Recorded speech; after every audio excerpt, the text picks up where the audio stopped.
Alrighty, and we are live once again. Let me make sure that that is indeed the case on YouTube and Rumble. Give me just a moment. Da-da-da-da-da-da. Yes, we are live on YouTube. How about Rumble? Let's find out. Yes, we are live on Rumble. Excellent. Thank you once again for joining me for another reading from Lysander Spooner's No Treason, the Constitution of No Authority. I am Mikhail the Stray Cat, and if anyone has not already checked the description box, there is a link to a very, very good, in my opinion, video by Shane Killian titled Libertarianism and Property Rights from First Principles. For anyone who is not quite certain what we're talking about when we talk about self-ownership, voluntarism, voluntary interaction, and property rights and so forth, I strongly recommend that you go and watch that video at your leisure. With that in mind, I will continue on with Chapter 3, also known as Number 6. Actually, I totally miswrote that earlier. My bad.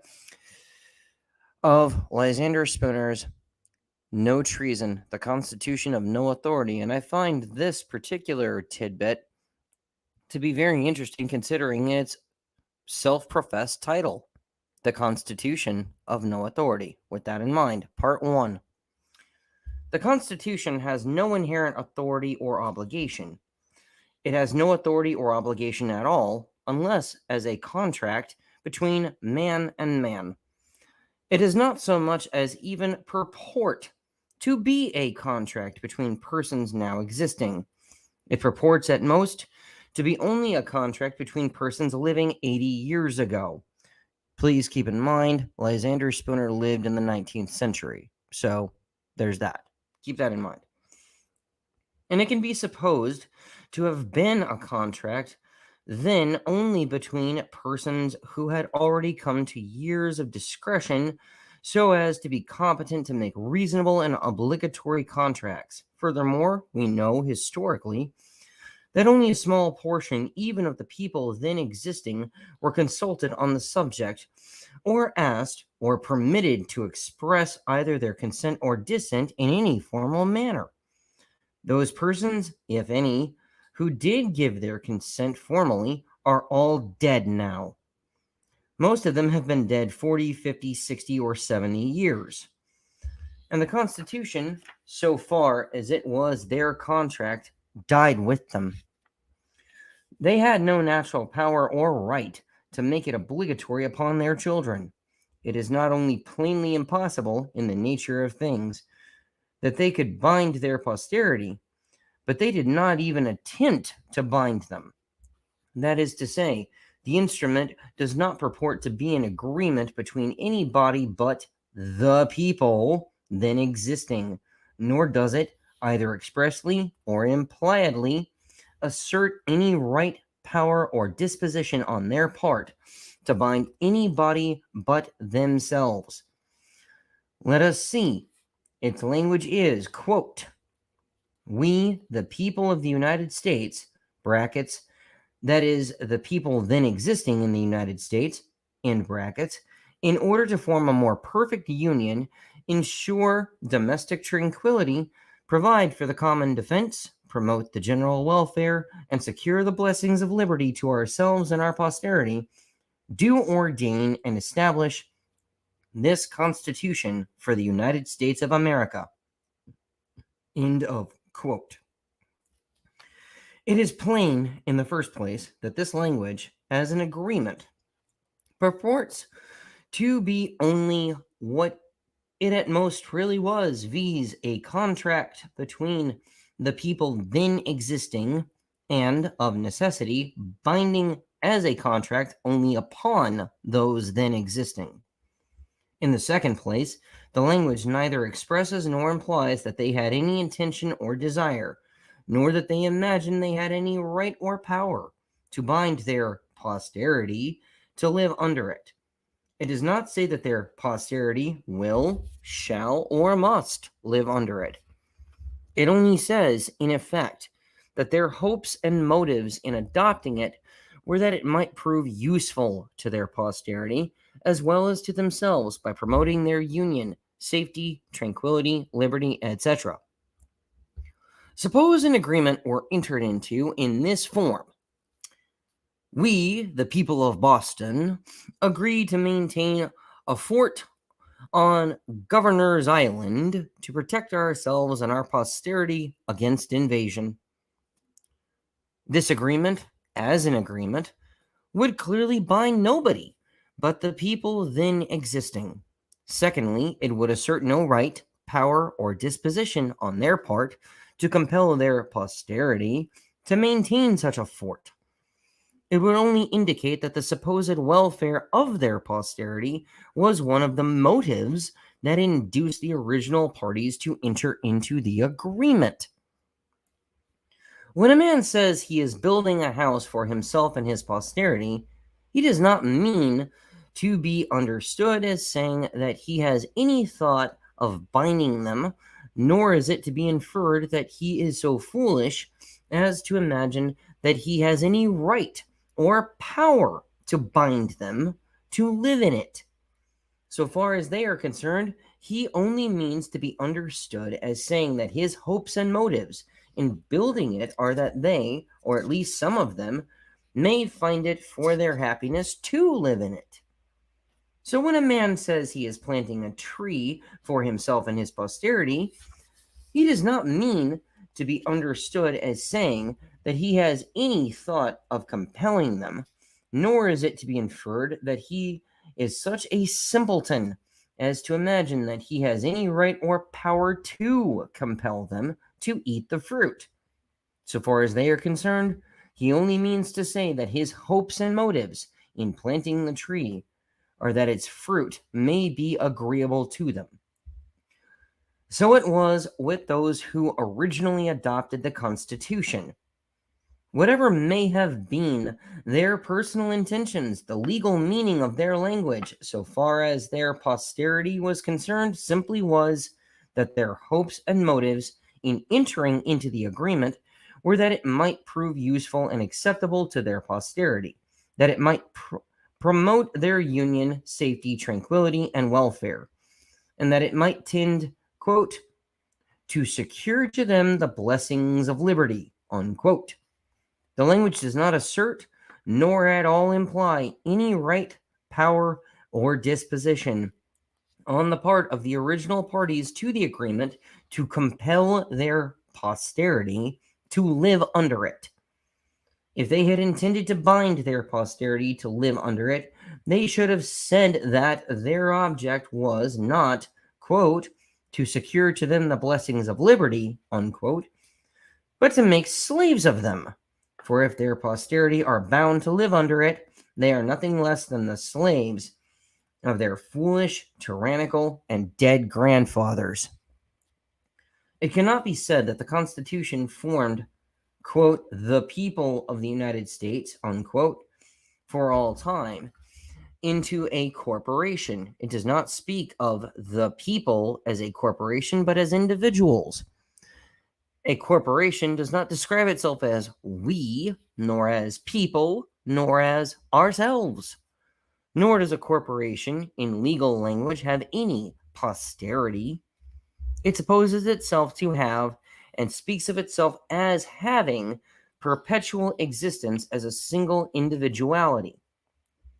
Moreover, no body of men existing at any one time have the power to create a perpetual corporation. A corporation can become practically perpetual only by the voluntary accession of new members as the old ones die off. But for this voluntary accession of new members, the corporation necessarily dies with the death of those who originally composed it. Legally speaking, therefore, there is in the Constitution nothing that professes or attempts to bind the posterity of those who establish it. If then those who established the Constitution had no power to bind and did not attempt to bind their posterity, the question arises whether their posterity have bound themselves. If they have done so, they can have done so in only one or both of these two ways, viz., by voting and paying taxes. 2. Let us consider these two matters, voting and tax paying, separately, and first of voting. All the voting that has ever taken place under the Constitution has been of such a kind that it not only did not pledge the whole people to support the Constitution, but it did not even pledge any one of them to do so, as the following considerations show. 1. In the very nature of things, the act of voting could bind nobody but the actual voters. But owing to the property qualifications required, it is probable that, during the first 20 or 30 years under the Constitution, not more than 1/10, 15th, or perhaps 20th of the whole population, black and white, men, women, and minors, were permitted to vote. Consequently, so far as voting was concerned, not more than 1/10, 15th, or 20th of those then existing could have incurred any obligation to support the Constitution. At the present time, it is probable that not more than 1/6 of the whole population are permitted to vote. Consequently, so far as voting is concerned, the other 5/6, can have given no pledge that they will support the Constitution. 2. Of the 1/6 that are permitted to vote, probably not more than 2/3, about 1/9 of the whole population, have usually voted. Many never vote at all.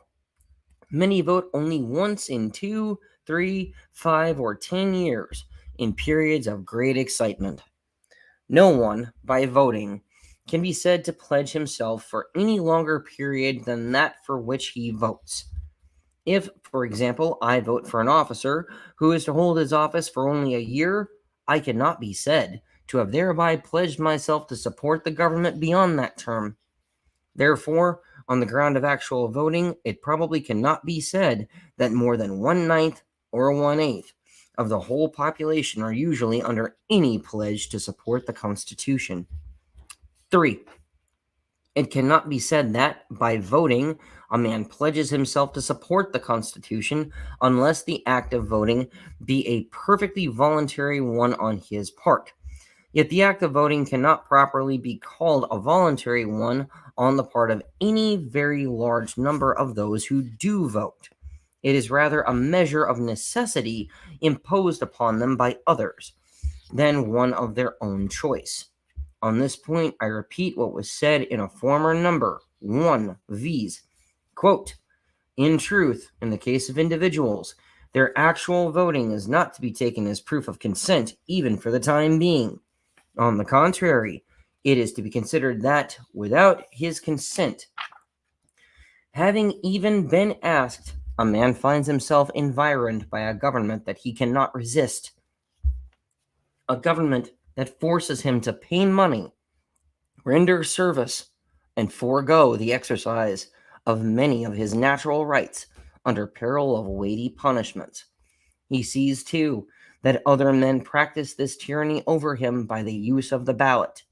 He sees further that, if he will but use the ballot himself, he has some chance of relieving himself from this tyranny of others by subjecting them to his own. In short, he finds himself, without his consent, so situated that, if he use the ballot, he may become a master. If he does not use it, he must become a slave. And he has no other alternative than these two. In self-defense, he attempts the former. His case is analogous to those of a man who has been forced into battle, where he must either kill others or be killed himself. Because to save his own life in battle, a man attempts to take the lives of his opponents, it is not to be inferred that the battle is one of his own choosing. Neither in contest with the ballot, which is a mere substitute for a bullet, because as his only chance of self-preservation, a man uses a ballot, is it to be inferred that the contest is one into which he voluntarily entered, that he voluntarily set up all his own natural rights as a stake against those of others, to be lost or won by the mere power of numbers. On the contrary, it is to be considered that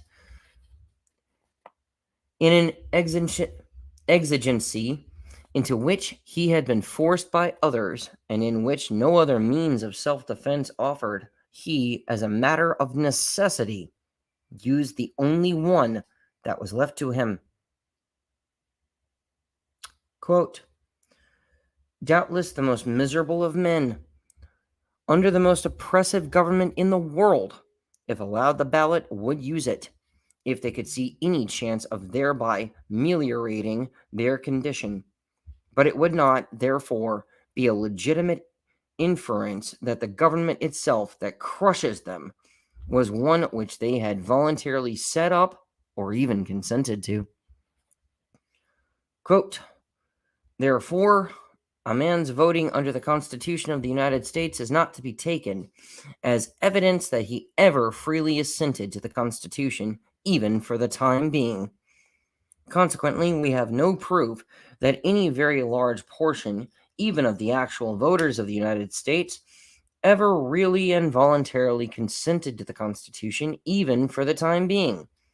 Nor can we ever have such proof until every man is left perfectly free to consent or not, without thereby subjecting himself or his property to be disturbed or injured by others. End of quote. As we can have no legal knowledge as to who votes from choice and who from the necessity thus forced upon him, we can have no legal knowledge as to any particular individual that he voted from choice, or consequently, that by voting he consented or pledged himself to support the government. Legally speaking, therefore, the act of voting utterly fails to pledge anyone to support the government. It utterly fails to prove that the government rests upon the voluntary support of any body. On general principles of law and reason, it cannot be said that the government has any voluntary supporters at all, until it can be distinctly shown who its voluntary supporters are. 4. As taxation is made compulsory on all, whether they vote or not, a large proportion of those who vote no doubt do so to prevent their own money being used against themselves, when, in fact, they would have gladly abstained from voting if they could thereby have saved themselves from taxation alone, to say nothing of being saved from all the other usurpations and tyrannies of the government. To take a man's property without his consent, and then to infer his consent because he attempts by voting to prevent that property from being used to his injury, is a very insufficient proof of his consent to support the Constitution. It is, in fact, no proof at all. And as we can have no legal knowledge as to who the particular individuals are, if there are any, who are willing to be taxed for the sake of voting, or who would prefer freedom from taxation to the privilege of voting, we can have no legal knowledge that any particular individual consents to be taxed for the sake of voting, or consequently consents to support the Constitution. 5. At nearly all elections, votes are given for various candidates for the same office. Those who vote for the unsuccessful candidates cannot properly be said to have voted to sustain the Constitution. They may, with more reason, be supposed to have voted not to support the Constitution, but specially to prevent the tyranny which they anticipate the successful candidate intends to practice upon them under color of the Constitution. and therefore may reasonably be supposed to have voted against the Constitution itself. This supposition is the more reasonable, inasmuch as such voting is the only mode allowed to them of expressing their dissent to the Constitution. 6. Many votes are usually given for candidates who have no prospect of success. Those who give such votes may reasonably be supposed to have voted as they did with a special intention not to support, but to obstruct the execution of the Constitution, and therefore against the Constitution itself. Hey, people who vote third party. Sound familiar? Trust me, I can totally get behind that idea. Just saying. 7. As all the different votes are given secretly by secret ballot, there is no legal means of knowing from the votes themselves who votes for and who against the Constitution. Therefore, voting affords no legal evidence that any particular individual supports the Constitution. And where there can be no legal evidence that any particular individual supports the Constitution, it cannot legally be said that anybody supports it. It is clearly impossible to have any legal proof of the intentions of large numbers of men where there can be no legal proof of the intentions of any particular one of them. 8. There being no legal proof of any man's intentions in voting, we can only conjecture them. As a conjecture, it is probable that a very large proportion of those who vote do so on this principle, viz., that if by voting they could but get the government into their own hands or that of their friends, and use its powers against their opponents, they would then willingly support the Constitution. But if their opponents are to have the power and use it against them, then they would not willingly support the Constitution. In short, men's voluntary support of the Constitution is doubtless, in most cases, wholly contingent upon the question whether, by means of the Constitution, they can make themselves masters or are to be made slaves. Such contingent consent as that is, in law and reason, no consent at all. 9. As every body who supports the Constitution by voting, if there are any such, does so secretly by secret ballot, and in a way to avoid all personal responsibility for the acts of his agents or representatives, it cannot legally or reasonably be said that anybody at all supports the Constitution by voting. No man can reasonably or legally be said to do such a thing as to assent to or support the Constitution unless he does it openly and in a way to make himself personally responsible for the acts of his agents, so long as they act within the limits of the power he delegates to them. 10. As all voting is secret by secret ballot, and as all secret governments are necessarily only secret bands of robbers, tyrants, and murderers, the general fact that our government is practically carried on by means of such voting only proves that there is among us a secret band of robbers, tyrants, and murderers whose purpose is to rob, enslave, and, so far as necessary to accomplish their purposes, murder the rest of the people. The simple fact of the existence of such a band does nothing towards proving that the people of the United States, air quotes there, or any one of them, voluntarily supports the Constitution. For all the reasons that have now been given, voting furnishes no legal evidence as to who the particular individuals are, if there are any, who voluntarily support the Constitution. It therefore furnishes no legal evidence that any body supports it voluntarily. So far, therefore, as voting is concerned, the Constitution, legally speaking, has no supporters at all.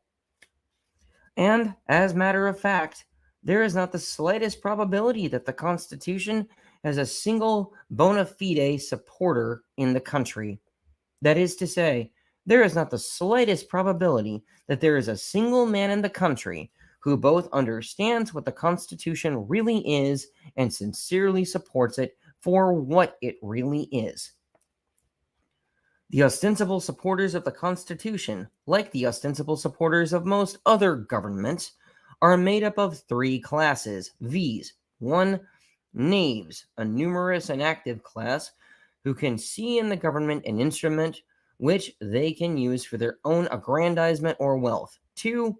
Dupes, a large class, no doubt, each of whom, because he is allowed one voice out of millions in deciding what he may do with his own person and his own property, and because he is permitted to have the same voice in robbing, enslaving, and murdering others that others have in robbing, enslaving, and murdering himself, is stupid enough to imagine that he is a free man, a sovereign, that this is a free government, a government of equal rights, the best government on earth, and such like absurdities. 3. A class who have some appreciation of the evils of government, but either do not see how to get rid of them or do not choose to do so, or do not choose to so far sacrifice their private interests as to give themselves seriously and earnestly to the work of making a change. Part 3. The payment of taxes, being compulsory, of course, furnishes no evidence that anyone voluntarily supports the Constitution. It is true that the theory of our Constitution is that all taxes are paid voluntarily, that our government is a mutual insurance company voluntarily entered into by the people with each other, that each man makes a free and purely voluntary contract with all others who are parties to the Constitution to pay so much money for so much protection, the same as he does with any other insurance company, and that he is just as free not to be protected and not to pay any tax as he is to pay a tax and be protected. But this theory of our government is wholly different from the practical fact. The fact is that the government, like a highwayman, says to a man, "Your money or your life." And many, if not most, taxes are paid under the compulsion of that very threat. The government does not, indeed, waylay a man in a lonely place, spring upon him from the roadside, and, holding a pistol to his head, proceed to rifle his pockets. But the robbery is none the less a robbery on that account, and it is far more dastardly and shameful. The highwayman takes solely upon himself the responsibility, danger, and crime of his own act. He does not pretend that he has any rightful claim to your money, or that he intends to use it for your own benefit. He does not pretend to be anything but a robber. He has not acquired impudence enough to profess to be merely a protector, and that he takes men's money against their will merely to enable him to protect those infatuated travelers who feel perfectly able to protect themselves, or do not appreciate his peculiar system of protection. He is too sensible a man to make such professions as these. Furthermore, having taken your money, he leaves you, as you wish him to do. He does not persist in following you on the road against your will, assuming to be your rightful sovereign on account of the protection he affords you. He does not keep protecting you by commanding you to bow down and serve him, by requiring you to do this and forbidding you to do that, by robbing you of more money as often as he finds it for his interest or pleasure to do so. And by branding you as a rebel, a traitor, and an enemy to your country, and shooting you down without mercy if you dispute his authority or resist his demands. He is too much of a gentleman to be guilty of such impostures and insults and villainies as these. In short, he does not, in addition to robbing you, attempt to make you either his dupe or his slave. The proceedings of those robbers and murderers who call themselves the government are directly the opposite of these of the single highwayman. In the first place, they do not, like him, make themselves individually known, or, consequently, take upon themselves personally the responsibility of their acts. On the contrary, they secretly, by a secret ballot, designate someone of their number to commit the robbery in their behalf, while they keep themselves practically concealed. They say to the person thus designated, "Go to A, fill in the blank here, B, fill in the blank here, and say to him that the government has need of money to meet the expenses of protecting him and his property." If he presumes to say that he has never contracted with us to protect him, and that he wants none of our protection, say to him that that is our business and not his, that we choose to protect him whether he desires us to do so or not, and that we demand pay, too, for protecting him. If he dares to inquire who the individuals are, who have thus taken upon themselves the title of the government, and who assume to protect him and demand payment of him without his having ever made any contract with them, say to him that that, too, is our business and not his, that we do not choose to make ourselves individually known to him, that we have secretly, by secret ballot, appointed you our agent to give him notice of our demands, and, if he complies with them, to give him in our name a receipt that will protect him against any similar demand for the present year. If he refuses to comply, seize and sell enough of his property to pay not only our demands, but all your own expenses and trouble beside. If he resists the seizure of his property, call upon the bystanders to help you. Doubtless some of them will prove to be members of our band. If in defending his property he should kill any of our band who are assisting you, capture him at all hazards, charge him in one of our courts with murder, convict him, and hang him. If he should call upon his neighbors or any others who, like him, may be disposed to resist our demands, and they should come in large numbers to his assistance, cry out that they are all rebels and traitors, that our country is in danger. Call upon the commander of our hired murderers. Tell him to quell the rebellion and save the country, cost what it may. Tell him to kill all who resist, though they should be hundreds of thousands, and thus strike terror into all others similarly disposed.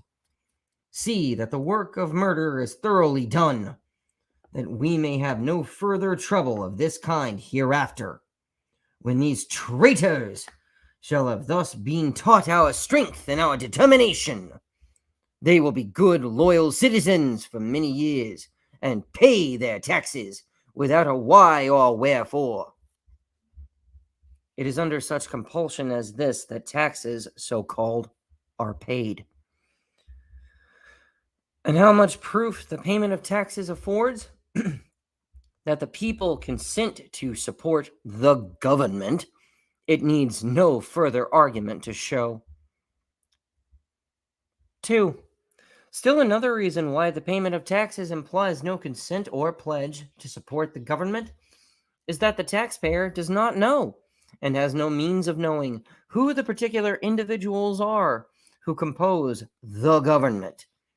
To him, the government is a myth, an abstraction, an incorporeality, with which he can make no contract, and to which he can give no consent and make no pledge. He knows it only through its pretended agents. The government itself he never sees. He knows indeed by common report that certain persons of a certain age are permitted to vote, and thus to make themselves parts of, or, if they choose, opponents of, the government for the time being. But who of them do thus vote, and especially how each one votes, whether so as to aid or oppose the government, he does not know, the voting being all done secretly by secret ballot. Who therefore practically compose the government for the time being, he has no means of knowing. Of course, he can make no contract with them, give them no consent, and make them no pledge. Of necessity, therefore, his paying taxes to them implies on his part no contract, consent, or pledge to support them.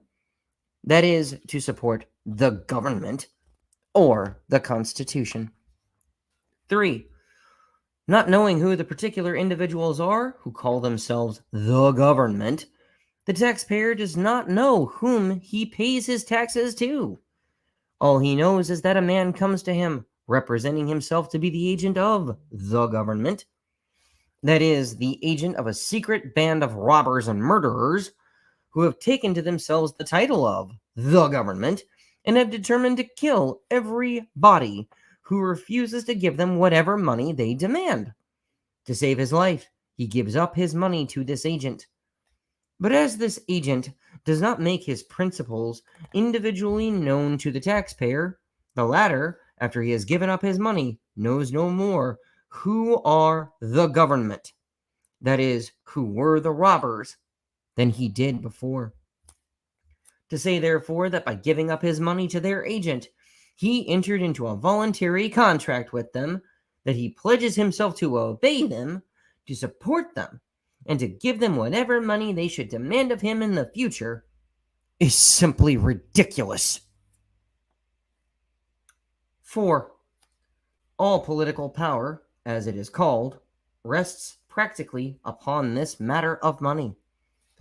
Any number of scoundrels having money enough to start with can establish themselves as a government, because with money they can hire soldiers, and with soldiers extort more money, and also compel general obedience to their will.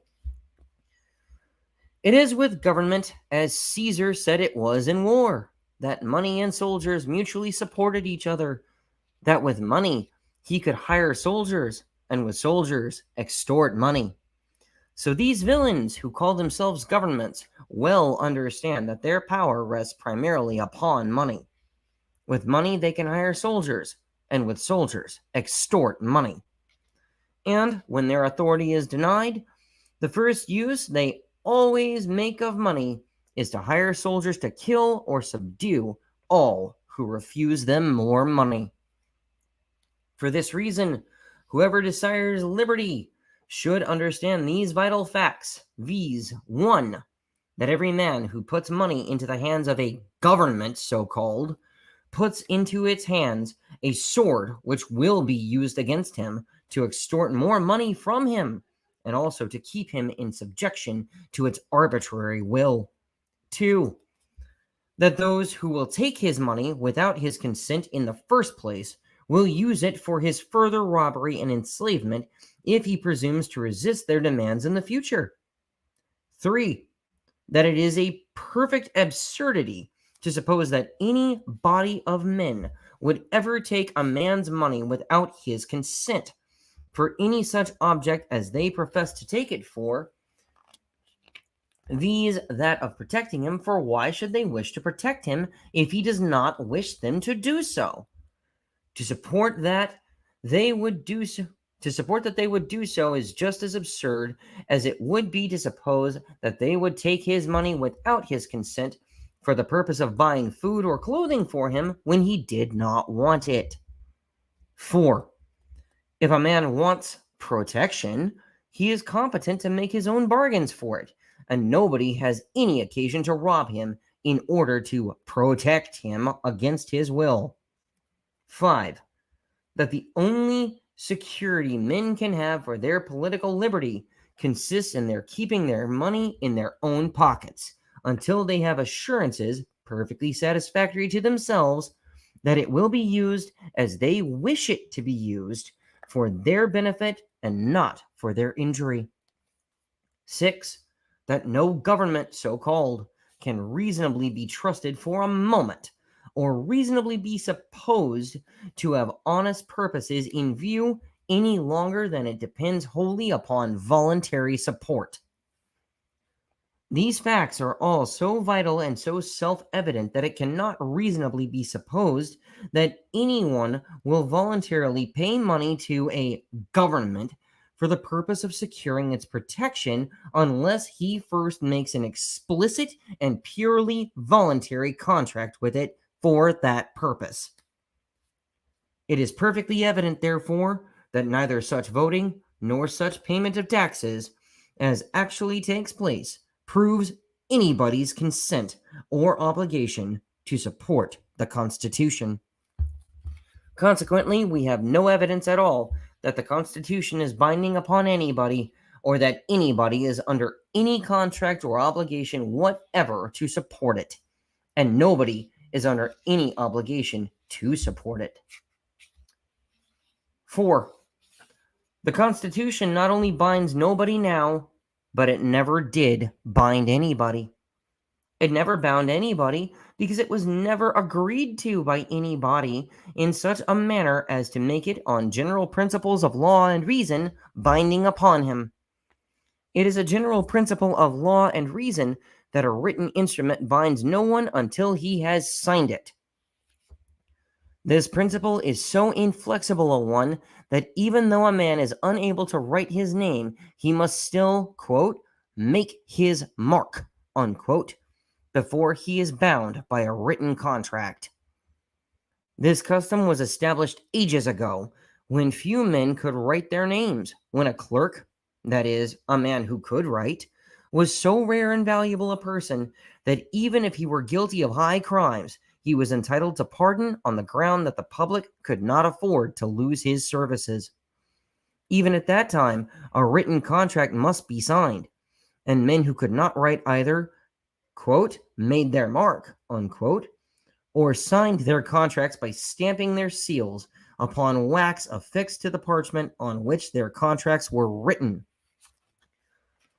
Hence the custom of affixing seals that is continued to this time. The law holds, and reason declares, that if a written instrument is not signed, the presumption must be that the party to be bound by it did not choose to sign it, or to bind himself by it. And law and reason both give him until the last moment in which to decide whether he will sign it or not. Neither law nor reason requires or expects a man to agree to an instrument until it is written, for until it is written, he cannot know its precise legal meaning. And when it is written, and he has had the opportunity to satisfy himself of its precise legal meaning, he is then expected to decide, and not before, whether he will agree to it or not. And if he do not then sign it, his reason is supposed to be that he does not choose to enter into such a contract. The fact that the instrument was written for him to sign, or with the hope that he would sign it, goes for nothing. Where would be the end of fraud and litigation if one party could bring into court a written instrument without any signature and claim to have been enforced upon the ground that it was written for another man to sign, that this other man had promised to sign it, that he ought to have signed it, that he had had the opportunity to sign it if he would, but that he had refused or neglected to do so? Yet that is the most that could ever be said of the Constitution. The very judges who profess to derive all their authority from the Constitution, from an instrument that nobody ever signed, would spurn any other instrument not signed that should be brought before them for adjudication. Moreover, a written instrument must, in law and reason, not only be signed, but must also be delivered to the party or to someone for him in whose favor it is made before it can bind the party making it. The signing is of no effect unless the instrument be also delivered, and a party is at perfect liberty to refuse to deliver a written instrument after he has signed it. He is as free to refuse to deliver it as he is to refuse to sign it. The Constitution was not only never signed by anybody, but it was never delivered by anybody to anybody or to anybody's agent or attorney. It can therefore be of no more validity as a contract than can any other instrument that was never signed or delivered. 5. As further evidence of the general sense of mankind as to the practical necessity there is that all men's important contracts, especially those of a permanent nature, should be both written and signed, the following facts are pertinent. For nearly 200 years, that is, since 1677, there has been on the statute book of England, and the same in substance, if not precisely in letter, has been reenacted and is now in force in nearly or quite all the states of this Union, a statute, the general object of which is to declare that no action shall be brought to enforce contracts of the more important class unless they are put in writing and signed by the parties to be held chargeable upon them. The principle of the statute, be it observed, is not merely that written contracts shall be signed, but also that all contracts, except those specially exempted, generally those that are for small amounts and are to remain in force but for a short time, shall be both written and signed. The reason of the statute on this point is that it is now so easy a thing for men to put their contracts in writing and sign them, and their failure to do so opens the door to so much doubt, fraud, and litigation that men who neglect to have their contracts of any considerable importance written and signed ought not to have the benefits of courts of justice to enforce them. And this reason is a wise one, and that experience has confirmed its wisdom and necessity, is demonstrated by the fact that it has been acted upon in England for nearly 200 years and has been so nearly universally adopted in this country, and that nobody thinks of repealing it. We all know, too, how careful most men are to have their contracts written and signed, even when this statute does not require it. For example, most men, if they have money due them of no larger amount than $5 or $10, are careful to take a note of it. If they buy even a small bill of goods, paying for it at the time of delivery, they take a receipted bill for it. If they pay a small balance of a book account or any other small debt previously contracted, they take a written receipt for it. Furthermore, the law everywhere, probably in our country as well as in England, requires that a large class of contracts, such as wills, deeds, etc., shall not only be written and signed, but also sealed, witnessed, and acknowledged. And in the case of married women conveying their rights in real estate, the law in many states requires that the women shall be examined separate and apart from their husbands, and declare that they sign their contracts free of any fear or compulsion of their husbands. Such are some of the precautions which the laws require, and which individuals, from motives of common prudence, even in cases not required by law, take to put their contracts in writing and have them signed, etc., to guard against all uncertainties and controversies in regard to their meaning and validity. And yet we have what purports or professes or is claimed to be a contract, the Constitution, made 80 years ago by men who are now all dead and who never had any power to bind us, but which, it is claimed, has nevertheless bound 3 generations of men, consisting of many millions, and which, it is claimed, will be binding upon all the millions that are to come, but which nobody ever signed, sealed, delivered, witnessed, or acknowledged. in which few persons, compared with the whole number that are claimed to be bound by it, have ever read, or even seen, or ever will read or see. And of those who ever have read it, or ever will read it, scarcely any two, perhaps no two, have ever agreed, or ever will agree as to what it means. Moreover, the supposed contract, which would not be received in any court of justice sitting under its authority, if offered to prove a debt of $5, owing by one man to another, is one by which, as it is generally interpreted by those who pretend to administer it, all men, women, and children throughout the country and through all time surrender not only all their property, but also their liberties and even lives into the hands of men who by this supposed contract are expressly made wholly irresponsible for their disposal of them.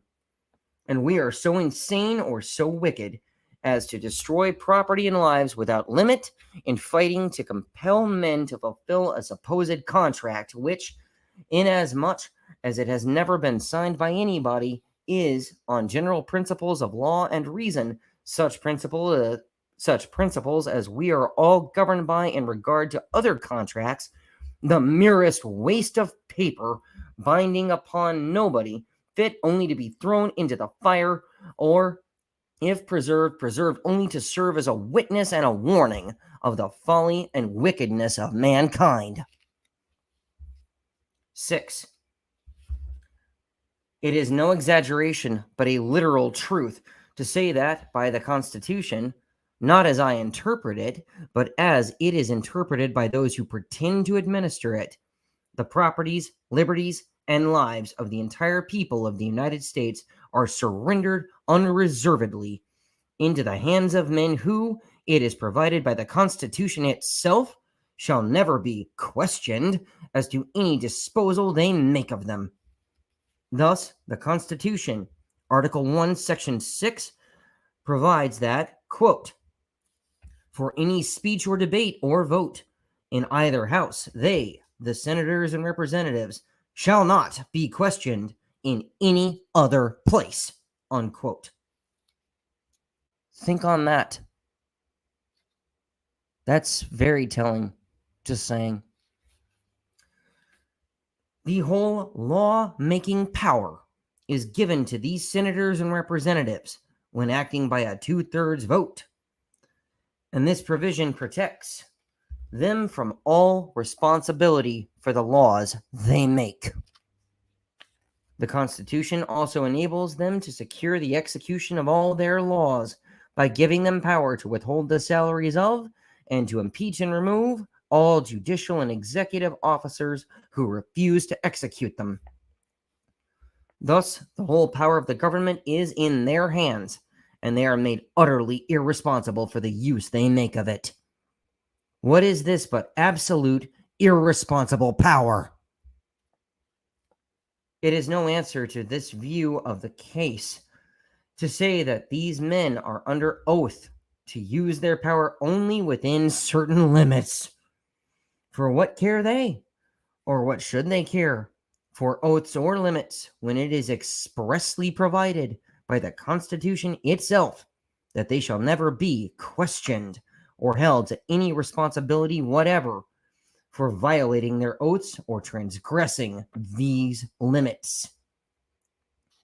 Neither is it any answer to this view of the case to say that the particular individuals holding this power can be changed once in 2 or 6 years. For the power of each set of men is absolute during the term for which they hold it, and when they can hold it no longer, they are succeeded only by men whose power will be equally absolute and irresponsible. Neither is it any answer to this view of the case to say that the men holding this absolute irresponsible power must be men chosen by the people, or portions of them, to hold it. A man is nonetheless a slave because he is allowed to choose a new master once in a term of years. Neither are a people any the less slaves because permitted periodically to choose new masters. What makes them slaves is the fact that they now are and are always hereafter to be in the hands of men whose power over them and always is to be absolute and irresponsible. The right of absolute and irresponsible dominion is the right of property, and the right of property is the right of absolute irresponsible dominion. The two are identical, the one necessarily implying the other. Neither can exist without the other. If, therefore, Congress have that absolute and irresponsible law-making power which the Constitution, according to their interpretation of it, gives them, it can only be because they own us as property. If they own us as property, they are our masters, and their will is our law. If they do not own us as property, they are not our masters, and their will, as such, is of no authority over us. But these men who claim and exercise this absolute and irresponsible dominion over us dare not be consistent, and claim either to be our masters or to own us as property. They say they are only our servants, agents, attorneys, and representatives. But this declaration involves an absurdity, in fact, a contradiction. No man can be my servant, agent, attorney, or representative and be, at the same time, uncontrollable by me and irresponsible to me for his acts. It is of no importance that I appointed him and put all power in his hands. If I made him uncontrollable by me and irresponsible to me, he is no longer my servant, agent, attorney, or representative. If I gave him absolute, irresponsible power over my property, I gave him the property. If I gave him absolute, irresponsible power over myself, I made him my master and gave myself to him as a slave. And it is of no importance whether I called him master or servant, agent or owner. The only question is, what power did I put into his hands? Was it an absolute and irresponsible one, or a limited and responsible one? For still another reason, they are neither our servants, agents, attorneys, nor representatives. And that reason is that we do not make ourselves responsible for their acts. If a man is my servant, agent, or attorney, I necessarily make myself responsible for all his acts, done within the limits of the power I have entrusted to him. If I have entrusted him as my agent with either absolute power or any power at all over the persons or properties of other men than myself, I thereby necessarily make myself responsible to those other persons for any injuries he may do them, so long as he acts within the limits of the power I have granted him. But no individual who may be injured in his person or property by acts of Congress can come to the individual electors and hold them responsible for these acts of their so-called agents or representatives. This fact proves that these pretended agents of the people, of everybody, are really the agents of nobody. If then nobody is individually responsible for the acts of Congress, the members of Congress are nobody's agents. And if they are nobody's agents, they are themselves individually responsible for their own acts and for the acts of all whom they employ. And the authority they are exercising is simply their own individual authority. And by the law of nature, the highest of all laws, anybody injured by their acts, anybody who is deprived by them of his property or his liberty, has the same right to hold them individually responsible that he has to hold any other trespasser individually responsible. He has the same right to resist them and their agents that he has to resist any other trespassers. 7. It is plain, then, that on general principles of law and reason, such principles as we all act upon in courts of justice and in common life, the Constitution is no contract, that it binds nobody and never did bind anybody, and that all those who pretend to act by its authority are really acting without any legitimate authority at all, that on general principles of law and reason they are mere usurpers and that everybody not only has the right, but is morally bound to treat them as such. If the people of this country wish to maintain such a government as the Constitution describes, there is no reason in the world why they should not sign the instrument itself and thus make known their wishes in an open, authentic manner, in such manner as the common sense and experience of mankind have shown to be reasonable and necessary in such cases, and in such manner as to make themselves, as they ought to do, individually responsible for the acts of the government. But the people have never been asked to sign it, and the only reason why they have never been asked to sign it has been that it has been known that they never would sign it, that they were neither such fools nor knaves as they must needs have been to be willing to sign it. That, at least as it has been practically interpreted, it is not what any sensible and honest man wants for himself, nor such as he has any right to impose upon others. It is, to all moral intents and purposes, as destitute of obligation as the compacts which robbers and thieves and pirates enter into with each other, but never sign. If any considerable number of the people believe the Constitution to be good, why do they not sign it themselves and make laws for and administer them upon each other, leaving all other persons who do not interfere with them in peace? Until they have tried the experiment for themselves, how can they have the face to impose the Constitution upon, or even to recommend it to others? Plainly, the reason for such absurd and inconsistent conduct is that they want the Constitution not solely for any honest or legitimate use it can be of to themselves or others, but for the dishonest and illegitimate power it gives them over the persons and properties of others. But for this latter reason, all their weird word eulogiums, eulogiums, eulogiums, I'm guessing, on the Constitution, all their exhortations, and all their expenditures of money and blood to sustain it would be wanting. 8.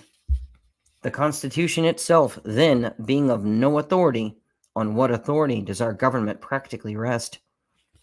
On what ground can those who pretend to administer it claim the right to seize men's property, to restrain them of their natural liberty of action, industry, and trade, and to kill all who deny their authority to dispose of men's properties, liberties, and lives at their pleasure or discretion? The most they can say in answer to this question is that some half, 2/3, or 3/4 of the male adults of the country have a tacit understanding that they will maintain a government under the Constitution, that they will select by ballot the persons to administer it, and that those persons who may receive a majority or a plurality of their ballots shall act as their representatives and administer the Constitution in their name and by their authority. But this tacit understanding, admitting it to exist, cannot at all justify the conclusion drawn from it, a tacit understanding between A, B, and C, that they will by ballot depute D as their agent to deprive me of my property, liberty, or life, cannot at all authorize D to do so. He is nonetheless a robber, tyrant, and murderer because he claims to act as their agent than he would be if he avowedly acted on his own responsibility alone. Neither am I bound to recognize him as their agent, nor can he legitimately claim to be their agent when he brings no written authority from them accrediting him as such. I am under no obligation to take his word as to who his principles may be, or whether he has any. Bringing no credentials, I have a right to say he has no such authority, even as he claims to have, and that he is therefore intending to rob, enslave, or murder me on his own account. This tacit understanding, therefore, among the voters of the country amounts to nothing as an authority to their agents. Neither do the ballots by which they select their agents avail any more than does their tacit understanding, for their ballots are given in secret, and therefore in a way to avoid any personal responsibility for the acts of their agents. No body of men can be said to authorize a man to act as their agent to the injury of a third person unless they do it in so open and authentic a manner as to make themselves personally responsible for his acts. None of the voters in this country appoint their political agents in any open, authentic manner, or in any manner to make themselves responsible for their acts. Therefore, these pretended agents cannot legitimately claim to be really agents. Somebody must be responsible for the acts of these pretended agents, and if they cannot show any open and authentic credentials from their principles, they cannot, in law or reason, be said to have any principles. The maxim applies here that what does not appear does not exist. If they can show no principles, they have none. But even these pretended agents do not themselves know who their pretended principles are. These latter act in secret, for acting by secret ballot is acting in secret as much as if they were to meet in secret conclave in the darkness of the night. And they are personally as much unknown to the agents they select as they are to others.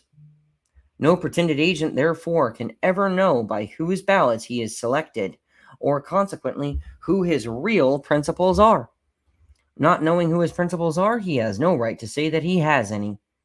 He can at most say only that he is the agent of a secret band of robbers and murderers who are bound by that faith which prevails among confederates in crime to stand by him if his acts done in their name shall be resisted.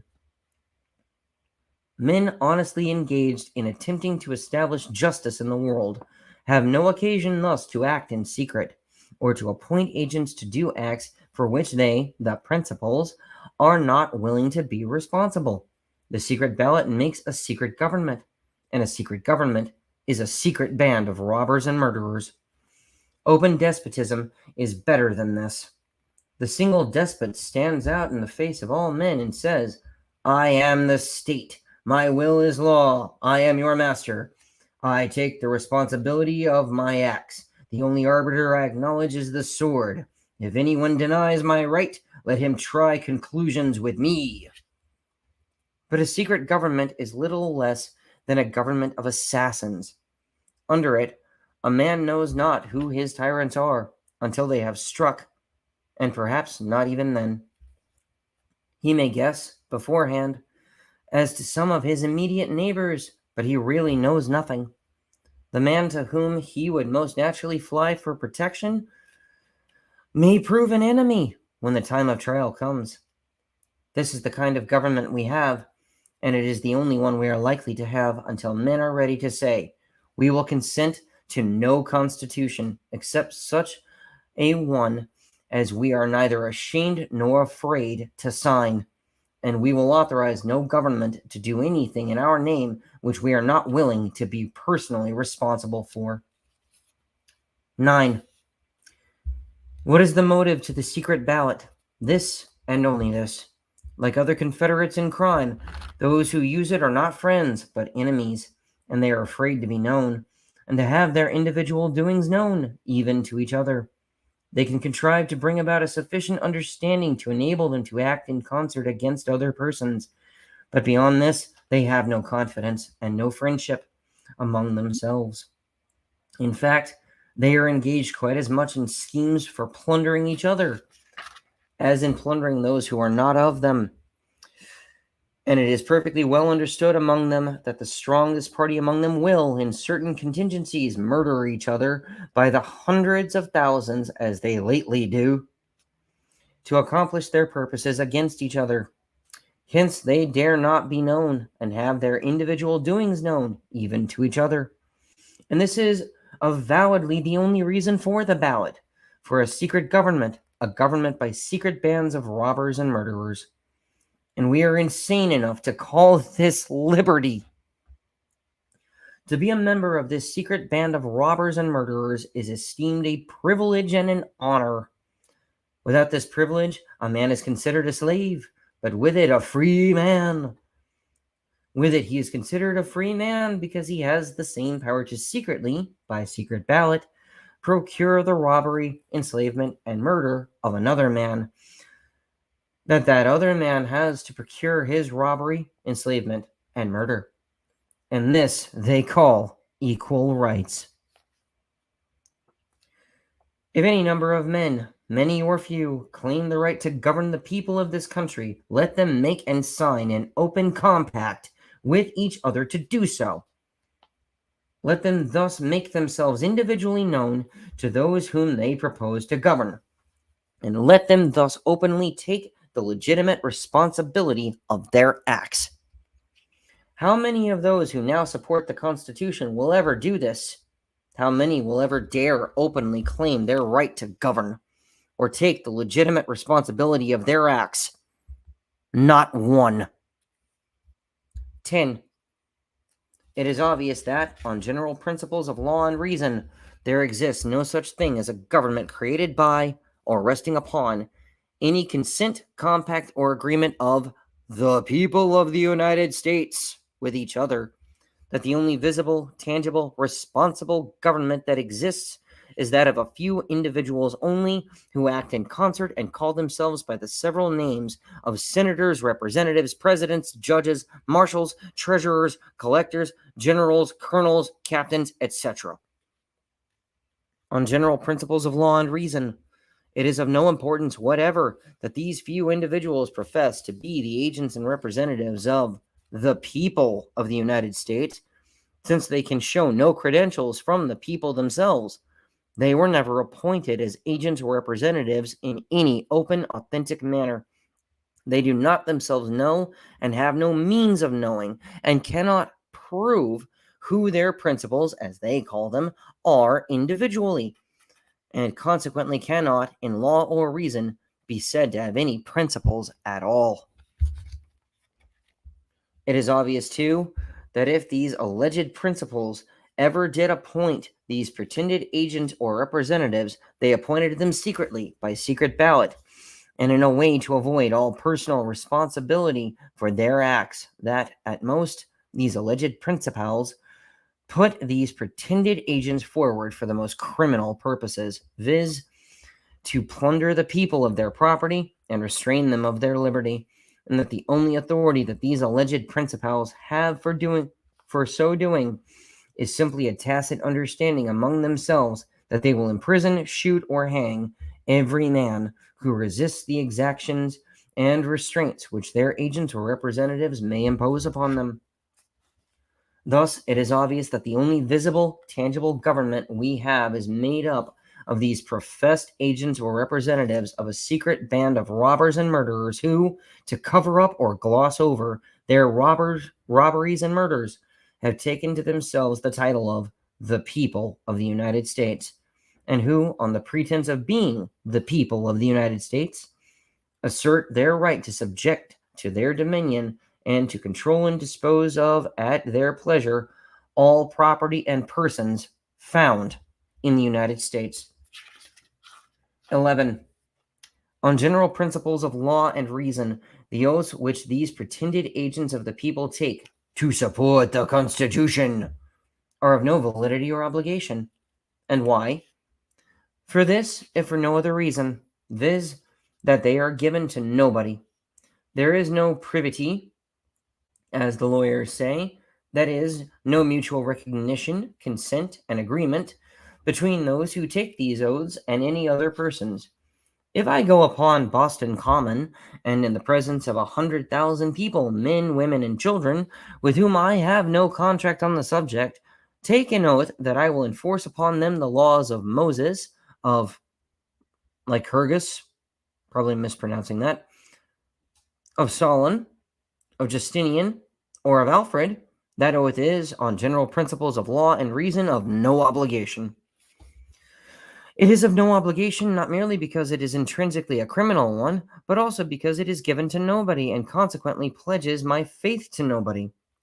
It is merely given to the winds.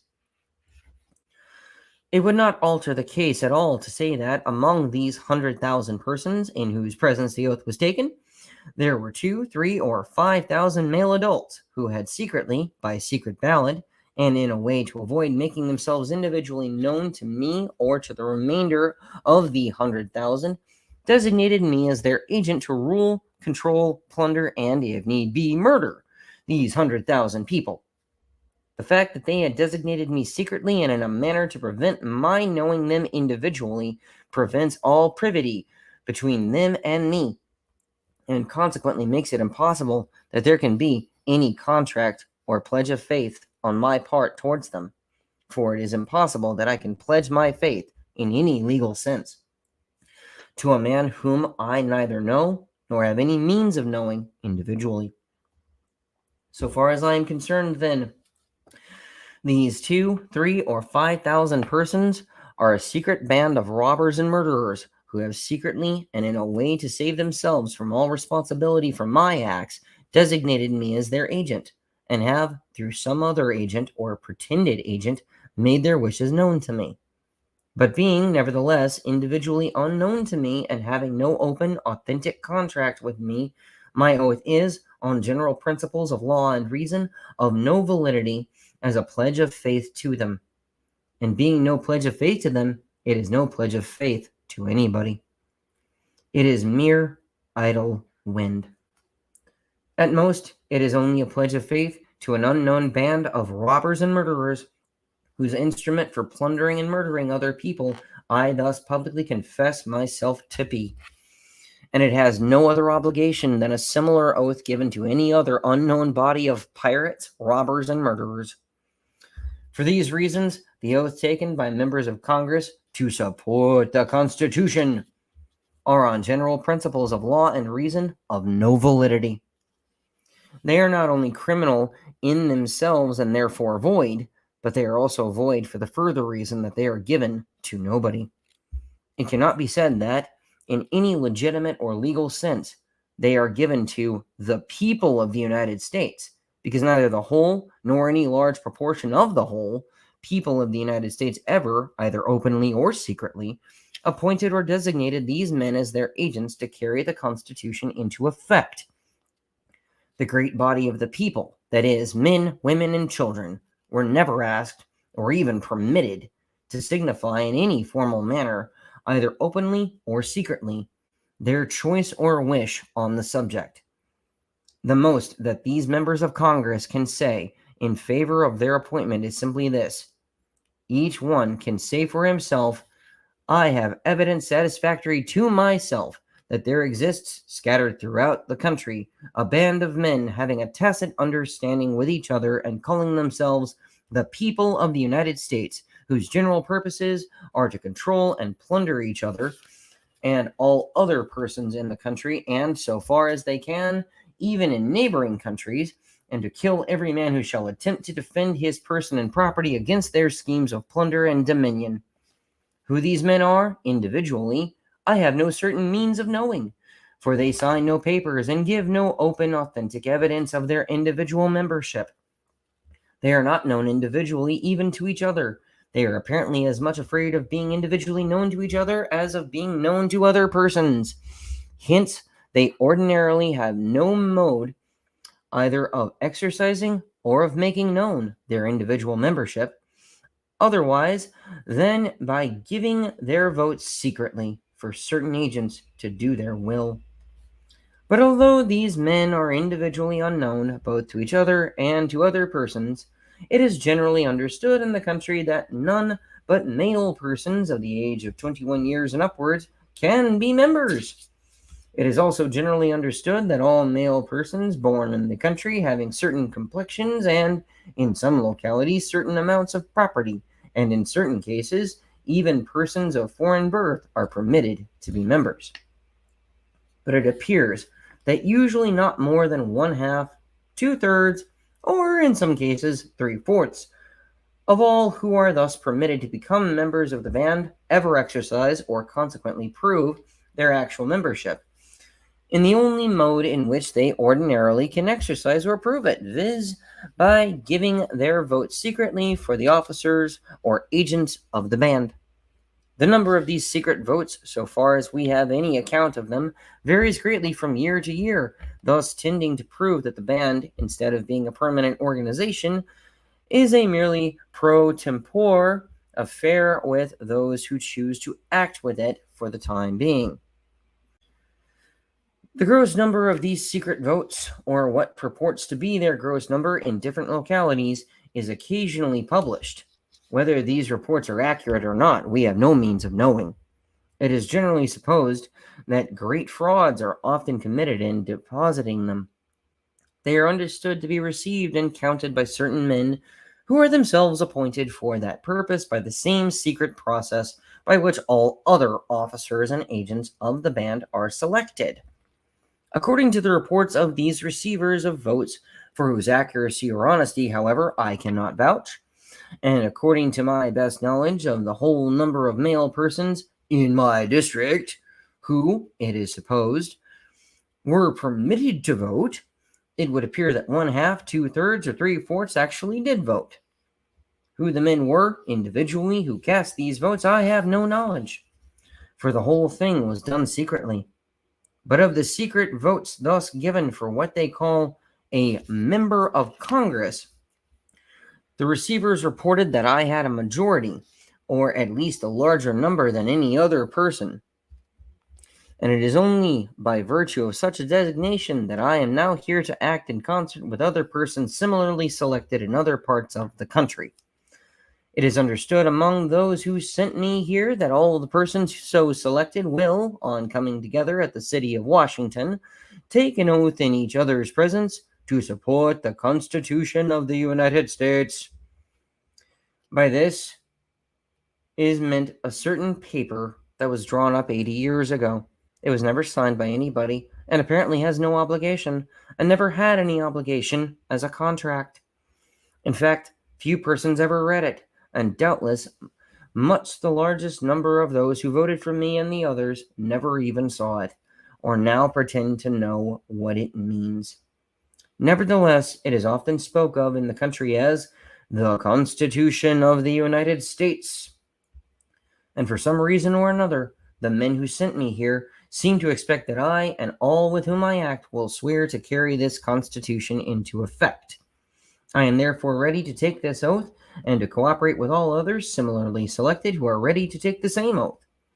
This is the most that any member of Congress can say in proof that he has any constituency, that he represents anybody, that his oath to support the Constitution is given to anybody, or pledges his faith to anybody.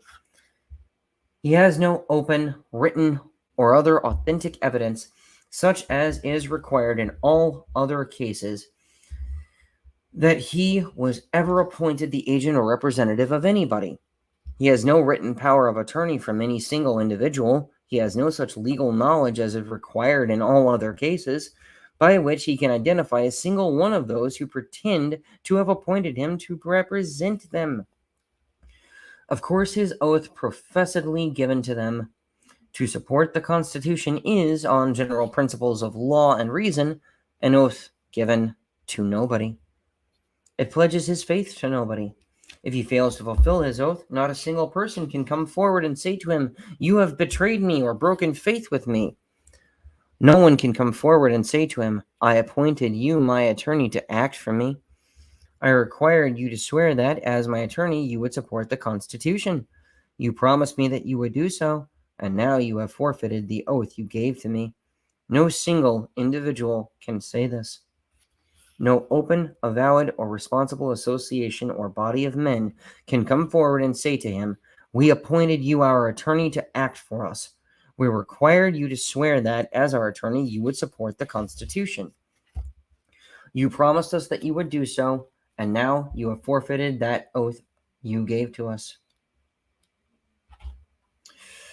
No open, avowed, or responsible association or body of men can say this to him, because there is no such association or body of men in existence. If anyone should assert that there is such an association, let him prove, if he can, who compose it. Let him produce, if he can, any open, written, or other authentic contract, signed or agreed to by these men, forming themselves into an association, making themselves known as such to the world, appointing him as their agent, and making themselves individually or as an association responsible for his acts done by their authority. Until all this can be shown, no one can say that, in any legitimate sense, there is any such association, or that he is their agent, or that he ever gave his oath to them, or ever pledged his faith to them. On general principles of law and reason, it would be a sufficient answer for him to say to all individuals, and all pretended associations of individuals who should accuse him of a breach of faith to them, I never knew you. Where is your evidence that you, either individually or collectively, ever appointed me your attorney? That you ever required me to swear to you that as your attorney I would support the Constitution, or that I have now broken any faith I ever pledged to you? You may, or you may not, be members of that secret band of robbers and murderers who act in secret, appoint their agents by a secret ballot, who keep themselves individually unknown even to the agents they thus appoint, and who, therefore, cannot claim that they have any agents, or that any of their pretended agents ever gave his oath or pledged his faith to them. I repudiate you altogether. My oath was given to others, with whom you have nothing to do, or it was idle wind given only to the idle winds. Begone! Okay, we're not quite finished with this section of the book, but we'll leave it at the beginning of section 12, and I will pick this back up later. Thank you all for joining and for putting up with me for as long as you have. I hope you enjoyed it. I will see you all again later today. Until then, as always, live free or die trying.